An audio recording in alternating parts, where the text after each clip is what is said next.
M Nazmul ইসলামকে যদি 48 ঘন্টার মধ্যে বিসিবি থেকে পদত্যাগ করানো হয় এবং আমাদের আশ্বস্ত করা হয় যে তাকে আগামী 48 ঘন্টার মধ্যে পদত্যাগ করানো হবে, এবং এটা যদি বিসিবি আমাদের অফিসিয়ালি জানায়, এবং না হলে তাকে পদত্যাগ না করানো হলে এর ফলে ক্রিকেটাররা যে ম্যাচ বয়কট করেছে এই দায় দায়িত্ব সব কিছুই বিসিবির উপর বর্তাবে। ঠিক এরকমটাই বলে বিসিবিকে এক প্রকার থ্রেট দিয়েছে আমাদের কোয়াবের সভাপতি মোহাম্মদ মিথুন। মোহাম্মদ মিথুন তিনি তার ক্রিকেট ক্যারিয়ারে সবসময় আলোচিত রয়েছেন, সেটা হচ্ছে আপনার সমালোচনায়, কারণ তার ক্যারিয়ার বেশ অনুজ্জ্বল এবং বাংলাদেশ দলে তিনি যতদিনই খেলেছেন তিনি বাংলাদেশকে এমন কোনো সার্ভিস দিতে পারেনি। বাট এখন তিনি ক্রিকেট ওয়েলফেয়ার যে সংস্থা রয়েছে বাংলাদেশ কোয়াব, তার সভাপতি নির্বাচিত হয়েছেন, এবং তাকেই মূলত আজ বিপিএল এ ম্যাচ ছিল, আপনারা জানেন, চট্টগ্রামের নোয়াখালীর মধ্যে। সেই ম্যাচে প্লেয়াররা মাঠে নামেনি, তারা ধর্মঘটে আছে এক প্রকার, এবং বেশ বিব্রতকর অবস্থায় রয়েছে Bangladesh cricket board and BPL governing body.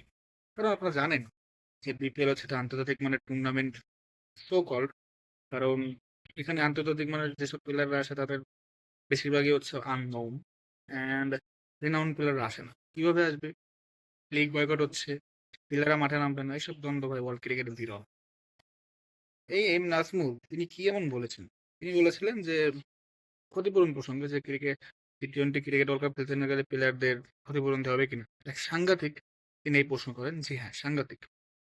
মূলত এটা একটা, আমার মতে, পিআর এজেন্সি, সে কোনো একটা উদ্দেশ্যে এই প্রশ্নটি করেছে।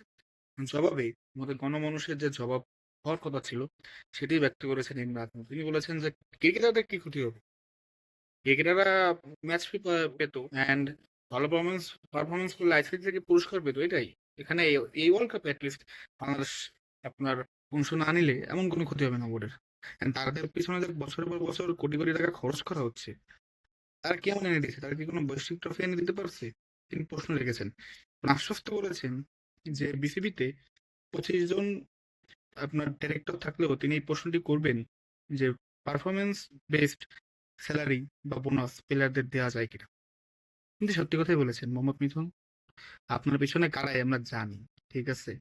আপনার পিছনে কে কলকাঠি নাড়ছে এই আমরা জানি।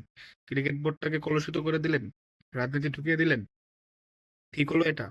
সামান্য নির্দেশ চারটা ছেলের জন্য করলেন।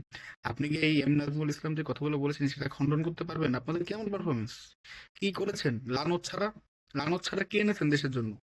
আমাদের ফ্যানদের জন্য নিয়ে এসেছেন কি লানত? লজ্জা করে না? পারফরমেন্স দিয়ে নিজেদের প্রকাশ করেন, লজ্জা উচিত বাংলাদেশ ক্রিকেট বোর্ডের।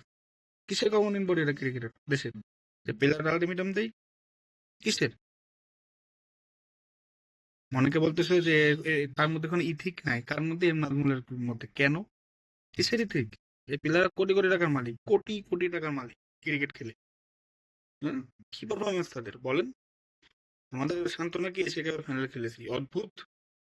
Afghanistan at the same time world ক্রিকেটে আপনার ওয়ার্ল্ড কাপে টি-টোয়েন্টি ওয়ার্ল্ড কাপের সেমিফাইনাল খেলেছে, 2014 সালে তাদের যাত্রা হয় ওয়ার্ল্ড ক্রিকেট অ্যারিনাতে। বাংলাদেশ 1998-2000 সাল থেকে আমরা খেলতেছি, সে একই শিক্ষা সফর, একই সব। এরকম ধরনের শিক্ষা সফর, এরকম ধরনের ক্রিকেটার কোটি কোটি টাকার বাণিজ্য করতেছেন, 5 স্টার হোটেলে থাকতেছেন, অ্যাকোমোডেশন নিচ্ছেন, বিদেশ টুরে যাচ্ছেন, বিদেশ থেকে আনার সময় শ্যাম্পু, সাবান, শ্যাম্পু এগুলো আনতেছেন, আবার ছবি পোস্ট দেন সি বিচে, good good quality time spend করতেছি। দেশের জন্য কি আনতেছেন? আমি প্রশ্ন করতে চাই মোহাম্মদ মিলনকে। আপনি তো একা না, আপনার পিছনে বড় লোক আছে, এমন কে আছে সে আমরা জানি, তার নাম নাইন বানিলাম। তিনি বাংলাদেশের সাবেক ফর্মার ক্রিকেটার অ্যান্ড পঞ্চপাণ্ডবের একজন, একটু কি বললাম শুধু, ঠিক আছে? এগুলো ঠিক না, এগুলো ঠিক না। অবশ্যই তামিম ইকবালকে তিনি ফেসবুকে বলেছেন এই প্রকাশ্যে যে ইন্ডিয়ার এজেন্ট, আমরা এটার সমালোচনা করি, নিন্দা জানাই যে দেশের একজন সাবেক ক্রিকেটার বলা উচিত নয়। At the same time Tamim ইকবালও তো এসে বলেছিলেন যে 90 থেকে 99% রেভিনিউ আইসিসি থেকে আসে বাংলাদেশের। এটা তো মিথ্যা ইনফরমেশন। কিভাবে 90 থেকে 99% রেভিনিউ আসে, যেখানে 40 থেকে 50% আসে? তো তামিমের এটা বলার আগে বোঝা উচিত ছিল। সেখানে দোষ কার? এই যে কথাগুলো দেখছেন, বাংলাদেশে কিন্তু ম্যাক্সিমাম ক্রিকেট যারা ভক্ত তারা কিন্তু এম নাজমুলের পক্ষে দাঁড়িয়েছে। ইভেন তারা বলেছে যে আমরা এই ক্রিকেট বোর্ড এবং ক্রিকেটকে আমরা ক্রিকেটারদের বিরুদ্ধে রুখে দাঁড়াবো বা তাদের বয়কট করব যদি এম নাজমুলকে এই চাপের কারণে পদত্যাগ করা হয় বিসিবিতে। Yes, এই দেশের ফ্যানরা ডিসিশন নিয়েছে। আমি অবাক হই। একটা দেশে ক্রিকেট টুর্নামেন্ট চলছে, সেই টুর্নামেন্ট বিপিএল, সেখানে বিদেশি প্লেয়ার রয়েছে, পুরো বিশ্বব্যাপী এটার প্রচার হচ্ছে। Hindustan Times, ESPN cricket info, Cricbuzz, পাকিস্তানে, অস্ট্রেলিয়া সব জায়গায় কি নিউজ হচ্ছে? কেউ আসবে সামনে করে বিপিএল খেলতে? বিপিএল বাদ দেন। এসব এসব সরি টু সে এসব ২ টাকার প্লেয়ার এরা বিপিএল এ খেলে হচ্ছে লাখ, লাখ ৪০ লাখ, ৫০ লাখ, ২০ লাখ, ১০ লাখ টাকা দিয়ে। পারফরম্যান্স কি তোমার বা আপনাদের?